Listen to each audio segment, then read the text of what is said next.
fiction, science fiction, horror, fantasy, crime, LGBT, thriller.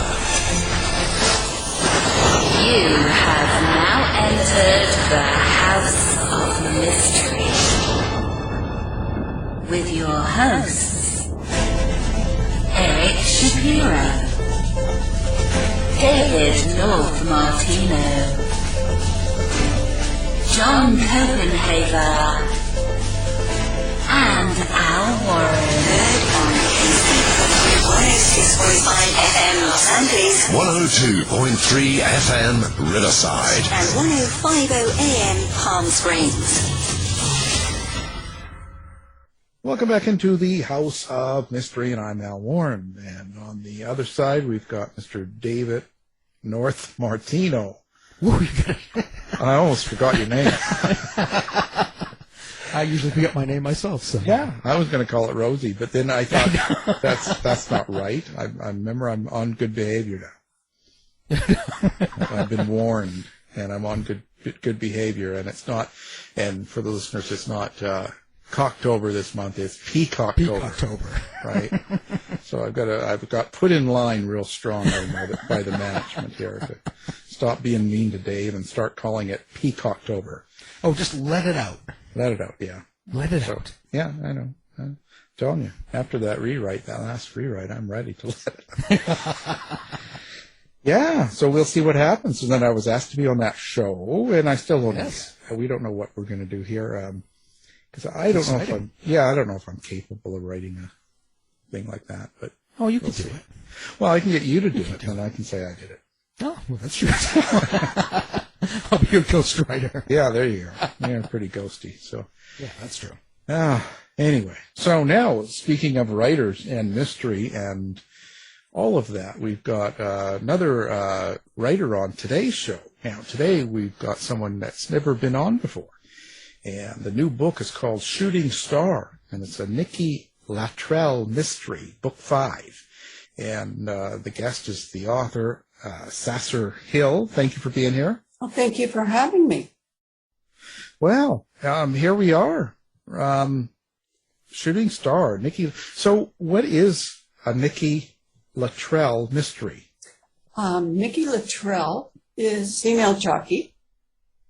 She started out as a female jockey. Now she's had an injury, so she's a little less in the saddle than she used to be.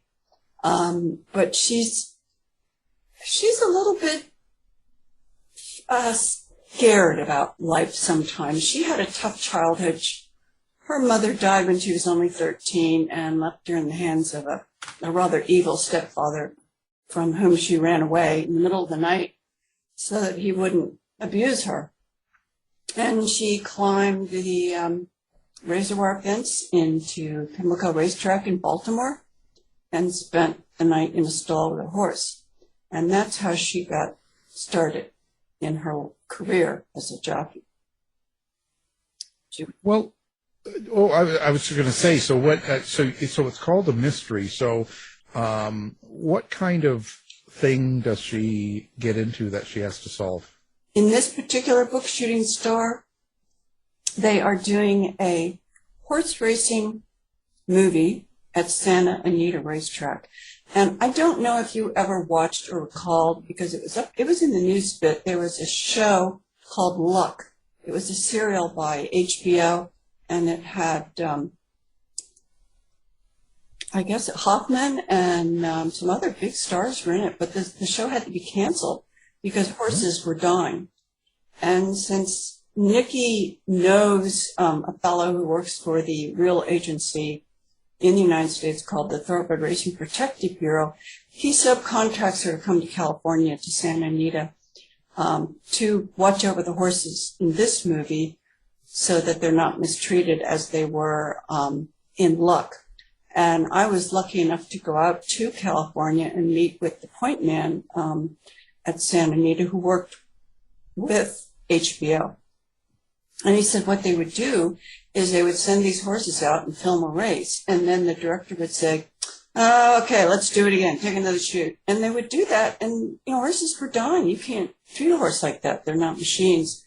So in this particular book, Nikki's out there for that reason. But of course, in the first chapter, one of the camera crews is murdered by a sniper. And so you start off with the murder, and then there are a number of other things that happen that have to do with some serious crime in California, and she gets wrapped up in that. And the other thing that happens to Nikki in this particular book that I think is very interesting, it made it fun for me to write, is that the main female star, who's a young girl about Nikki's age, gets in a horrible accident early on in a racing scene, and they're desperate to replace her. And since Nikki's really cute and she's there and she can ride, they just grab her and say, you got to do this. So she ends up becoming, a quote, in quotes, movie star, which she finds absolutely terrifying and a very peculiar lifestyle. So there's a number of different levels to this. Sometimes she's not sure if she's acting or if it's real life or what's going on. And who these people are that are threatening her and lurking in the background. So that's basically the premise for the story, I would say. Well, so Nikki herself, who is that character, and is that someone that's very close to you? Very close to me. In fact, to the point where when I was young, I could never argue with anybody. And whenever somebody confronted me with something, I would just clam up. I couldn't speak out for myself. I could speak out for other people. I could yell if somebody was being mistreated, but I was incapable of speaking out for myself. I don't know what my problem was.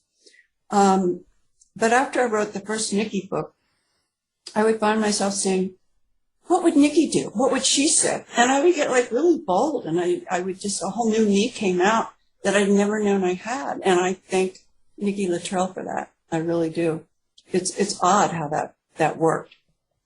Because she was me, but she wasn't me at all. She was braver than me, and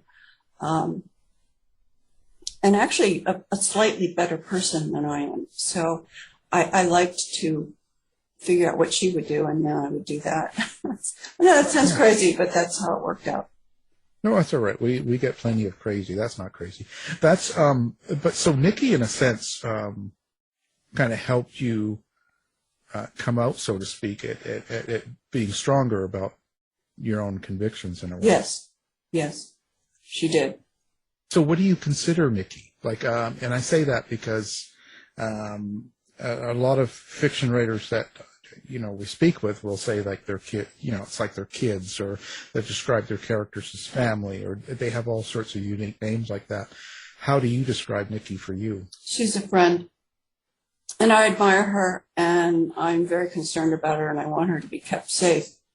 Of course, I'm always sticking her in dangerous situations, and then I pull her out, and that feels good when I pull her out, or when she pulls herself out, because she's a strong woman.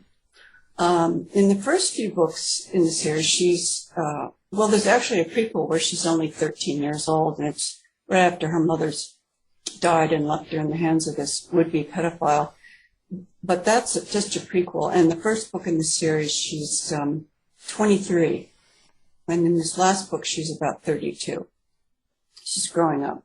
When you write about Nikki and you create her character, do you hear her voice in your mind as you're writing? Or do you spend more time visualizing what's going on like a movie? Wow. I would say both. I do see her. I see her on the horse, but I also feel her on the horse because I galloped racehorses for so many years and rode in amateur steeplechase races. So I know what she's feeling when she's riding a race. I know exactly what it's like and how thrilling it is and how scary it is. And I know all the things that can go wrong. They say there's 100 ways to lose a race, but only one way to win. And it's a very true statement. So I identify with her, and I feel her fears, and I feel her disappointments, because I had plenty when I owned and bred racehorses for years. And let me tell you, the highs and lows are like a roller coaster ride. And one minute you're on top, and the next minute your horse just broke down and you've got nothing. So it's a crazy world. But I did experience all of it. Got you into writing this book? Like, what was there some sort of event or something that initiated this book? Well, I wrote my first book and finished it in 1994, and it was kind of a romance mystery thing. And I got an agent, but he couldn't get it published, and of course he couldn't. It belonged in a drawer, which is where it is now. And then I took a class with the Bethesda Writers Center, and it was write a mystery book class. So I just thought, well, I'm going to write about a female jockey because I loved all the Dick Francis books, which were from the point of view of a male jockey.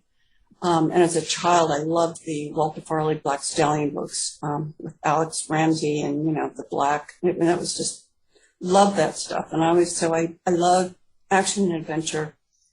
And I thought, what better fun thing to write about than a young female jockey? Because it's hard, or it was. It's easier now. It was very hard for female jockeys to find a place in the herd of testosterone-ridden male jockeys. They're very, they're all little guys they remind me of little Bantam roosters. I shouldn't say that, but they do. They're very cocky, and they're very bold, and they're very brave, and they're fabulous athletes, absolutely fabulous. But back in the day, women were told, people in the crowd would yell at a woman jockey and tell her to go home and cook. I mean, I'm serious, they did. And I know, for instance, at Pimlico, when I wrote my first book, I spoke to a jockey friend of mine, a girl, and she said, oh, you wouldn't believe it. The guys in their locker room, they have a big steam bath, and they have a masseuse that's there all the time to get massages, and, they have whirlpools, and they have this, and they have that. She said, what we have a little stand-up shower stall that has a jet at the bottom that spits out hot water and it burns your feet, and that's what they had. So, it's taken a long time for female jockeys to be accepted. Yeah, and that's in a lot of categories too, right? Oh yeah, it's slow coming in all sorts of areas that we see. So in that case, do you have kind of a subtext for this book? Is there like an underlying sort of meaning, and besides the actual mystery? Well, I would say that the theme that runs through a lot of my books is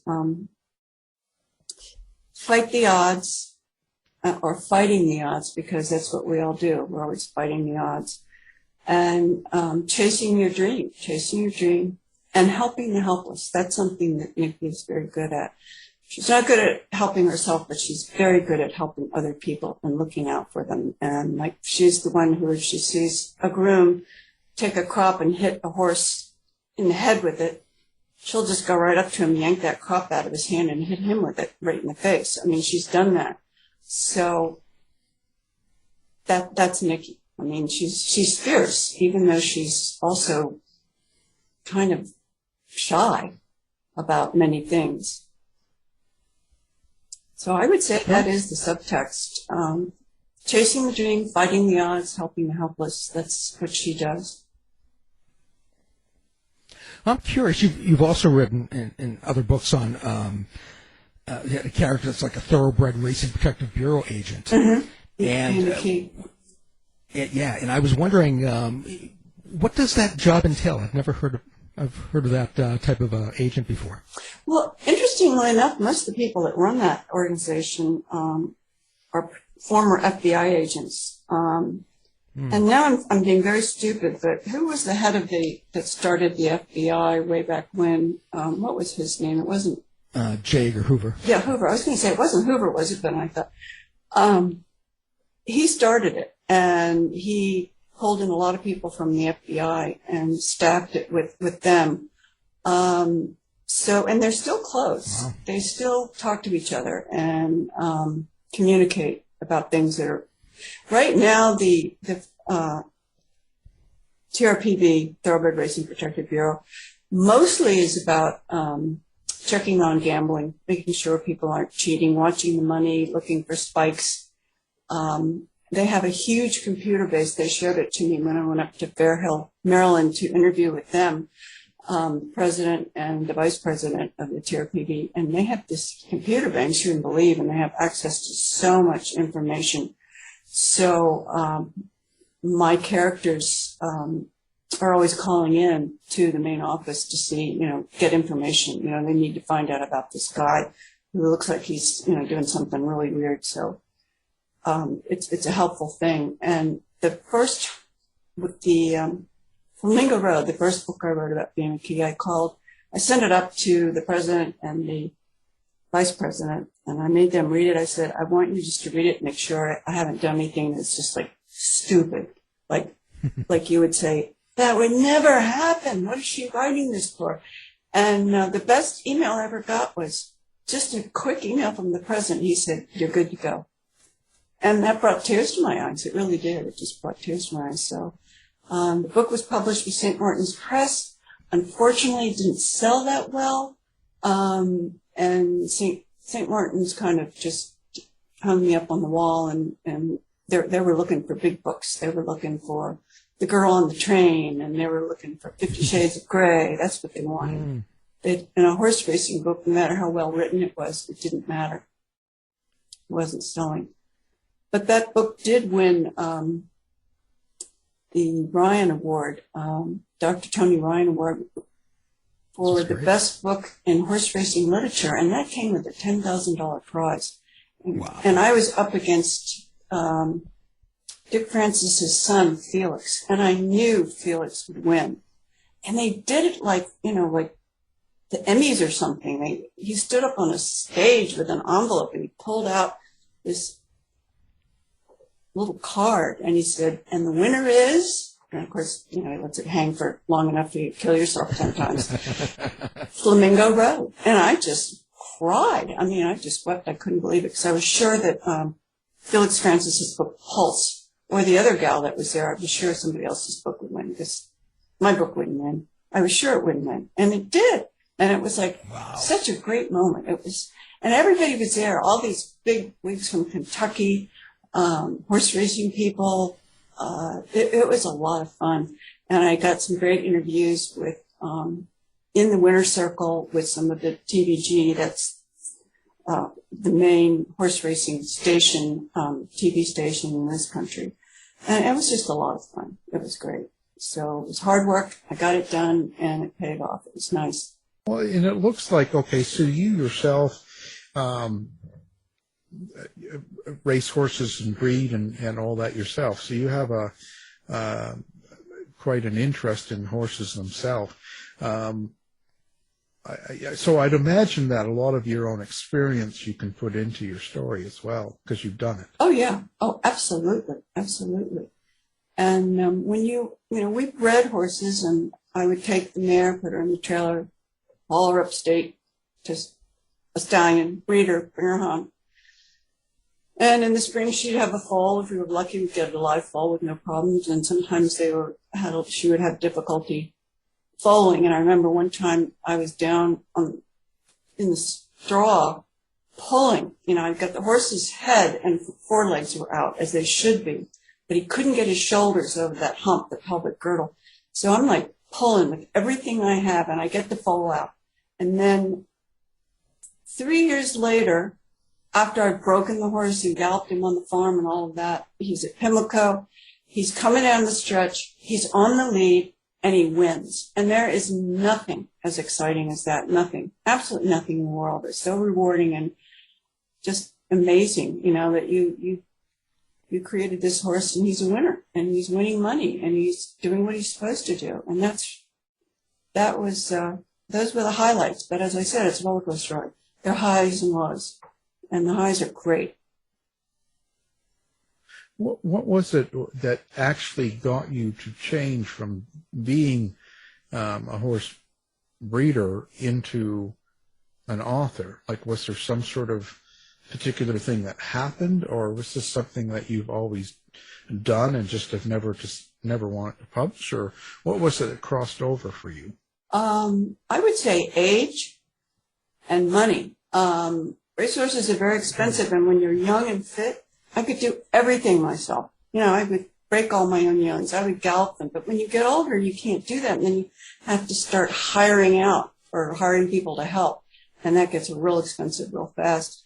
And I'd always loved to write, and I'd always meant to write a novel, and I thought, well, it's time. It's time. So that's what I did. Wow. I find that quite brave because, in a sense, to come out and just start writing and to send it out to be published, that could be pretty scary. Oh, it's very scary. But everybody knows that. And I'm so glad I joined Sisters in Crime, because that first book I wrote that's in a drawer, I had no idea what I was doing. And I got an agent, and she sat on it for 2 years. And, all these editors would say, well, let me have an exclusive on that. And then they'd sit on it for a year, and then they'd reject it. And I just thought, well, this is crazy. So then I went to the Bethesda Writer Center to learn how to write properly and to join Sisters in Crime, which taught me everything that I needed to know about how to get published. And, they're so supportive. They're a wonderful group. And I think for the romance writers, if a gal joins Romance Writers of America, she's going to be a lot better off than if she doesn't, because they're supportive, and they do help you. With each one of these books in this series, does someone have to read them all, or do they all kind of Each one, because I had a publisher, very small press, but he was good. And he's the one that got me the Agatha and McCavity nominations, Best First Book for Full Mortality. And he said, write each book as a standalone. Make it a series, but make sure each book can stand alone. And they can. So, no. And I know I've read a lot of books. I'll pick up a book, read it by some author, and I'll love it, and then I'll realize here's a series, and I'll go back and read some of the others. I've done that a lot myself. I never really worried about if it had to be in order. So right. Well, and this one being book 5, so do you have your whole like series of books all kind of planned out? Are you that type of writer that kind of knows what you're going to do, and then you sort of create books as you go, or is this sort of just as you do it, you just do it? I think the latter. I think about, well, for instance, I broke away from horse racing mysteries, and I wrote a book called Travels of Quinn, which is based on the con artists right here in South Carolina known as Irish American Travelers. And they're a really interesting group of people, and they're extremely isolated. They have very strange culture. They take all the children out of school by the 8th grade, if not sooner. The boys travel with the men and do odd jobs, and they do a lot of cons. They do pull a lot of cons on people and take their money and disappear. They have false ID, false driver's license, false everything. So if they paint the front half of a house and you pay them, and then they disappear and never come back, you can't find them. They're gone. Whoever you thought you were talking to doesn't exist. So I thought, what an interesting group of people to write about for a murder mystery. So right now, the next book I'm going to write will be the sequel to The Travels of Quinn. And I'm looking forward to writing that. And then I'll probably go back to Nikki or Thea, or Nikki and Thea. Who knows? They could be in the same book. Huh. Do you ever have problems trying to keep track of what your characters are doing?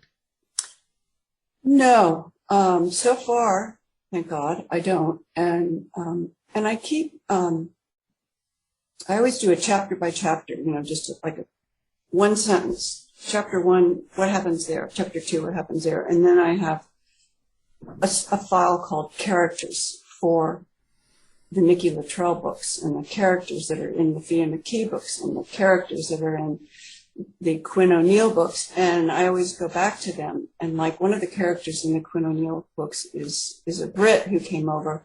So I studied a lot of their, the way they say things and the kind of words they use.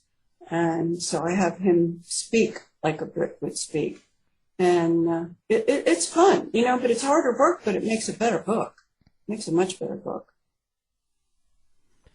wondering, has a character, or Nikki or anyone else, have they ever done anything to surprise you during the course of writing a book? Well, Nikki did something terrible in Racing from Death.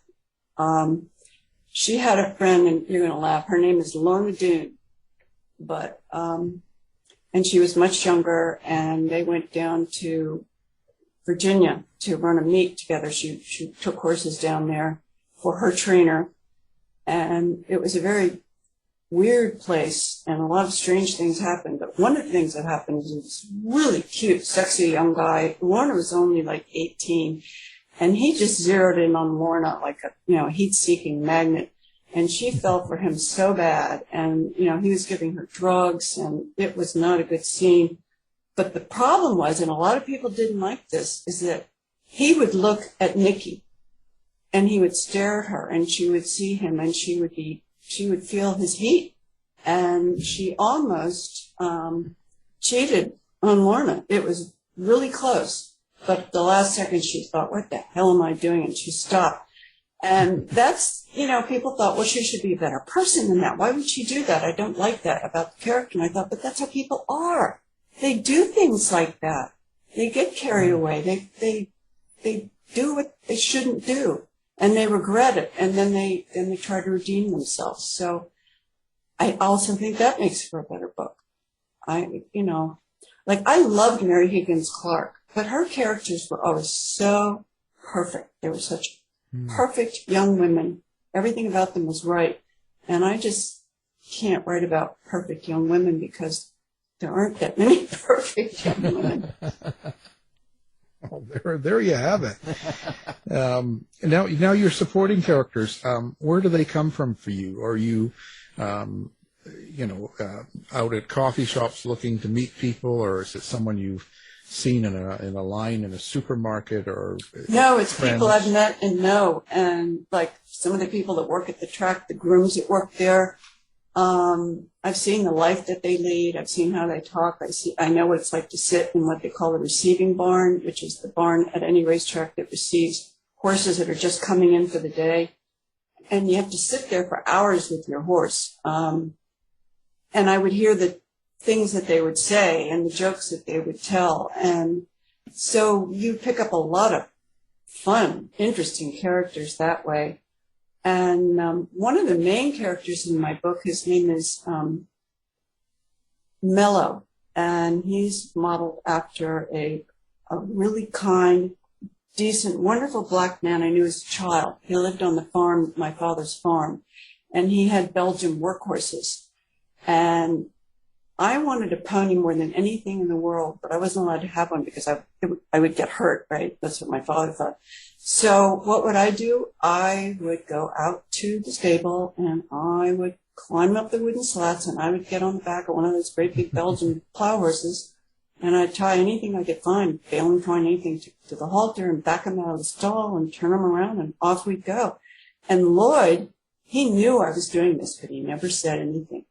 He was so kind, and he knew that I could ride, and that I was kind to his horses, and I would just get him out and exercise them. So I brought him into two of the Nikki books. He's a major character, and he has sort of a sixth sense. He knows things, he sees things. He's a little bit of a mystic type, but just enough to make it interesting, not enough to make you think, oh, for God's sake, what is this, So, and I really, that man played a huge role in my life. I remember when I was a little tiny kid, I went over to his house, and they were getting ready to chop a chicken's head off. And I looked at him and I said, "Oh, you can't do that. Don't chop that head off." And he looked at me and he very seriously said, "You want me to chop your head off?" And I said, "No." He said, "Well, then I'm going to chop this head off." I mean, he was just a sensible man. And he lived there. My mother didn't sell the farm after my father died, but she rented it out, and there were always weird people that would rent the place. And Lloyd watched over it. He stayed there. And then for years and years and years, he lived there and watched over that farm because he was born there. And my husband and I got married in 1979, and when we got back from our honeymoon, Lloyd was there. He went out the next morning, he chopped wood, he had a stroke and died. And it was like he was ready to go because the landowners had returned home. The family had returned to look over Pleasant Hills. So I've never forgotten that. It's just one of those things that makes the hair stand up on the back of my neck anyway. Now, if someone was listening and they've never heard of you before, and they were to buy one book, which book would you recommend for them? Ooh. I think I would start out with Full Mortality because it is the first book in the series. And they can pick up the prequel because that's just a novella. And the prequel is, as an ebook, it's free. But it's a short novella, and it goes back to Nikki's when she was only 13 and what happened to her. Sort of gives you her origin, if you will. But all the books are good. What can I say? They're all good. But if you want to kind of read them in order, I would read the prequel. You can pick up a free copy, which is great. And then you can read Full Mortality. After writing fiction, do you have a way to relax and recharge? Yeah, I drink a bourbon. There you go. In fact, I was wondering if you guys were doing, since we have a Martino, I was wondering if you were doing serving up martinis this afternoon. Well, he does. Quite often. These old fashions, Virtual martinis, just send it right on over. Right. Yeah. And then he goes to write. Yeah. Let me tell you how that turns out. And it's sober. Yeah, it's terrible. So how long does it take you to do one of these books in the series? Much longer than all these gals that are writing a book a year. I don't know how they do it. It takes me the shortest amount of time it ever took me to write a book, and that was Flamingo Road, which is a full-length book, about a year and 2 months from start to finish. Wow. What do you think is the longest part of that? Is it the actual research of getting your characters right, like when you were talking about the British guy with the accent and the wording, or what seems to be the longest part? Well, there is a lot of research involved, but the longest part is just sitting in the chair and writing, and then reading what you wrote and editing it. And I use that, like, the next time it's time to read, I read what I had just written before, and I give it little tweaks, and then I can keep on going. So that's how I do it anyway. Are you able to sit down and sort of plot it out, like as in, because you work your day out and you kind of go, okay, between 11 and 3, I have time, I can write? No, I don't do that. I have all day to write, and I write as much as I can before I get just too tired and my brain gets, stalls. Before you start drinking the bourbon. Yeah, right. that might be right. You might be right. You could. I was going to say, and those ladies that can write a book a year, that's because they're sit down at 9 to 5 and work. Yeah. I don't know how you can do that. Some people can just turn it on and do it. But some of those books aren't that good. A lot of them aren't, but I wasn't going to say that. I mean, that's not my, career. I'm not a reviewer. You're a supporter. I am. I just want to get it out not there. Not a defamer. You're not going to defame. If I can't say something good, I just sort of don't say it, that, because I'm not the ultimate choice, right, or decision in these things. I just, just pass on what you like, and the rest goes on. So, wow. Now, do you yourself do you like interacting with readers and having conversations with them and stuff like that? Do you do social media a lot? Or? Oh, God, yes, I do social media a lot. And I love it when I hear from my readers. I'm big on Facebook. I need to get back on Instagram and do a little more there. But I have people on Facebook all the time that say, oh, I just started such and such, and I absolutely love it. And then I'm thinking, well, can't you, do a review? It's so hard to get people to do reviews. And I need to learn how to get more of that done. Some of these gals, they have They got like 500 reviews, and I'm thinking, did they pay for them, or what? What did they do? I don't get it. Yeah. In a case like that, it's a combination. Like some people are just really good at working it and getting the reviews done, but quite a bit of it is done from, the NetGalley and stuff, where the certain publishers belong to different groups like NetGalley, and they give away books, and their people write reviews for them, and it's kind of like a group. So a lot of them go through that, I've noticed, and that works. And one of my publishers did that with me, and it's kind of good, and it's kind of, but it doesn't mean the book sold any better, because it didn't. No. Just as they have an organized review system, so it's not really paying for it, because they're not paying. And some of those people that give the reviews from NetGalley are not nice. No. So it's not like you're getting, pay for good review. We'll give you 5 stars on that. No, it isn't like that at all. But that's what amazes me about Shooting Star. It's only got 31 reviews, but they're all stellar. I mean, every single one of them, except for maybe one, is a 5-star review with high praise. So, yeah. Well, that's better. I'd rather have fewer reviews of people that really liked it than the ones that are crabbing. And that one person that gave you a not stellar review, did you hunt them down? No, we call them trolls. They're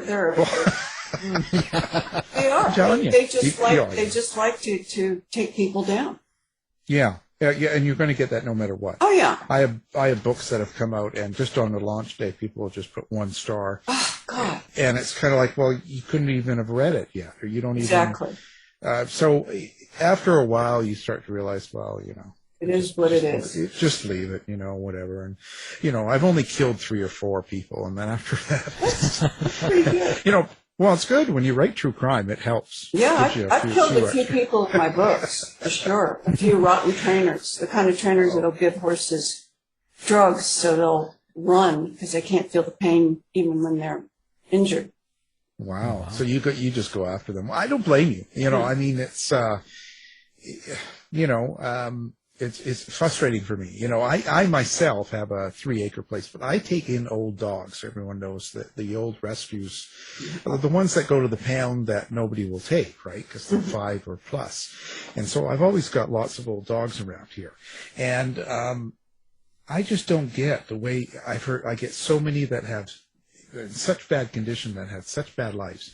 And I do not get people that can treat animals like that. Mm-hmm. And that's the same as with the dog or with the racehorses, because, it's all about winning, and shooting them up with drugs. And it doesn't matter about their life or quality of life. It just matters about money and fame for them, and it's just crazy. Yeah.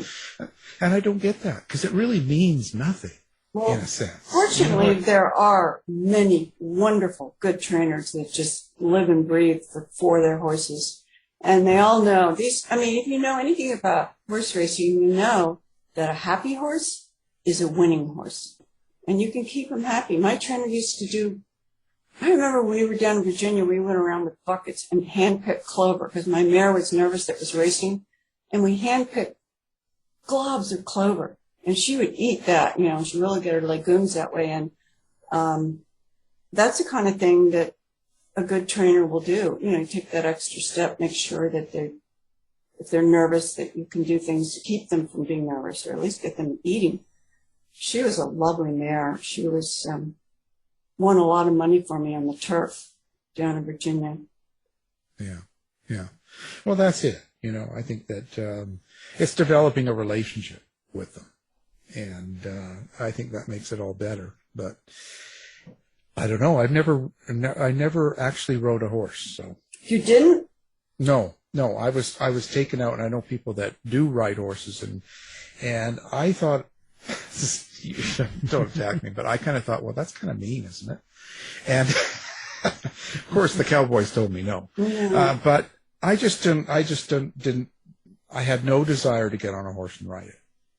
And I'm sure it's a wonderful experience, because there's people that love it, and do it, and it's good for everybody, and horses. Well, it's good for the horses. I did a lot of fox hunting when I was younger, and I had a horse that was kept by some friends of mine in their barn, and my husband had been in a fire. He was in the hospital. I was in the hospital with him. And the hunt came to that farm that day, and everybody unloaded their trailers, and the hounds came out of the truck, you know, baying, wagging their tails. And people told me that my horse just about beat the barn down trying to get out because he wanted to go with them.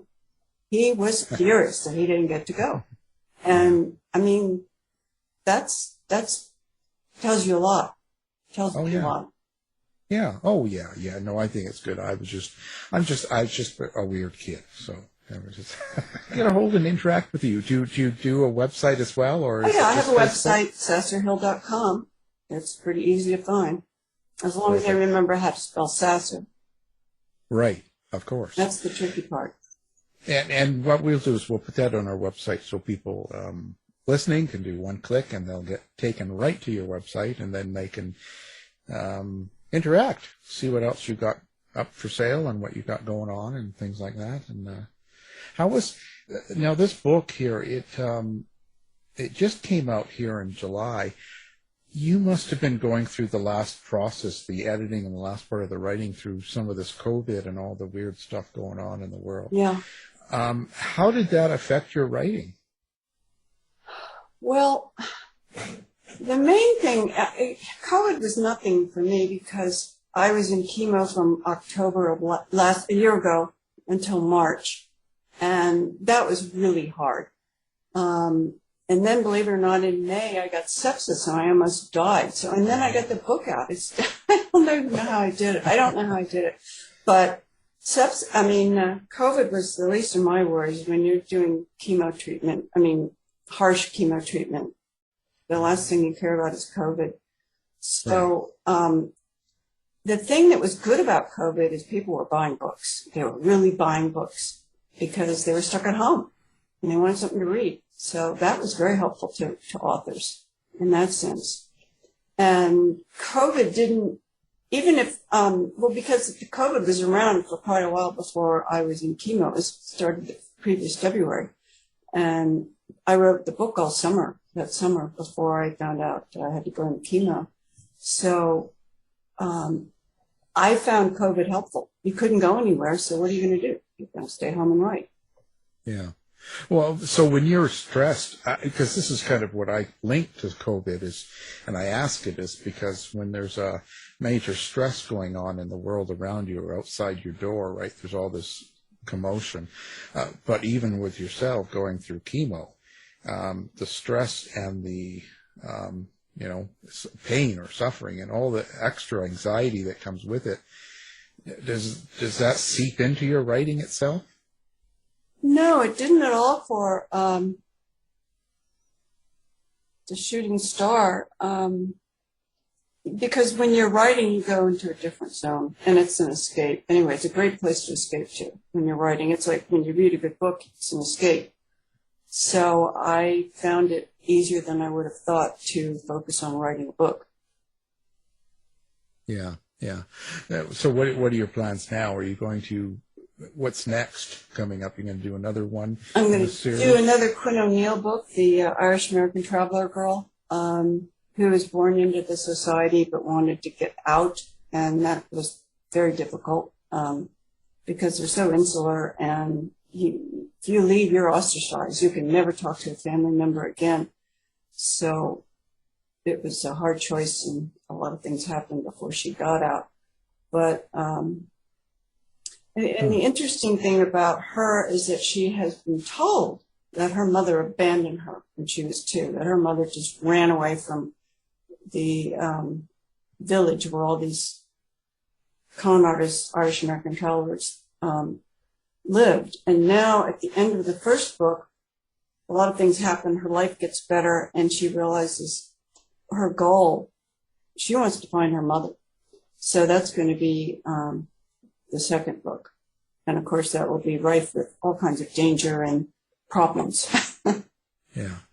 Oh, sounds like Scientology. You can't get out of it. They don't talk to you. That's right. It's just like, holy cow. There you have it. And have you ever had writer's block? No, I just have procrastination disease, which is quite different from writer's block. It's just like, oh, I could do the laundry first. And then, it's like, oh, I have to put the laundry away. Yeah. I should take the dog for a walk, because I have a big dog. And so it's easy to find, and all writers will tell you this, they'll end up doing the laundry or ironing or anything rather than sit down and write that book. It's just major procrastination. Yeah. It's a way of avoiding facing the computer, Yeah, the blank page. Yeah, the blank page. Do you take inspiration from any other writers? Are you that type of a writer that you kind of look at other writers and go, I like this? Very much so. I mean, I started out, of course, loving the Walter Farley Black Sailing books, and then I loved Dick Francis. And now I love writers like Michael Connelly, Robert Craze. There's a new guy, well, he was new to me, Petrie, like a Petri dish is his last name. I think it's Nick Petrie. And he's written some wonderful books. I love his books. And then there's a gal that started writing. Her name is Linda, I think it's Castillo. It's a Latino-sounding last name, but she writes about the Amish people. And I thought, well, maybe that would be boring. But no, she's a great writer, and her books, for me, are riveting. I just love them. So she's a good person for me to follow. And another writer I always liked a lot was George Pelecanos. He's rough, but I love the way his dialogues and the way people interact with each other, and the way they talk. I learned a lot from him. So yeah, I do get inspired by other people, no question. And of course, my books. Yes. It's just that you didn't catch on there, but that's all right. Michael Connelly, we're getting him on the show. Are you? Oh, yeah, you. That's great. He's a great guy. I've never read his books. You haven't? They're really good. And you know who else is a really nice person? Is Lee Child. He does help people. And his, now his brother, who was Andrew Grant, is now Andrew Child. He's writing books with Lee Child. And both of them are the nicest people you could ever talk to. They're just totally down to earth, and they have a sense of humor. They're fun. Yeah. It's nice when they're that way. It's nice when you can have a good conversation with someone and they're not taking themselves all too seriously, Yeah, like they are God. Yeah. That's... Dave does that. Is that before or after the martinis?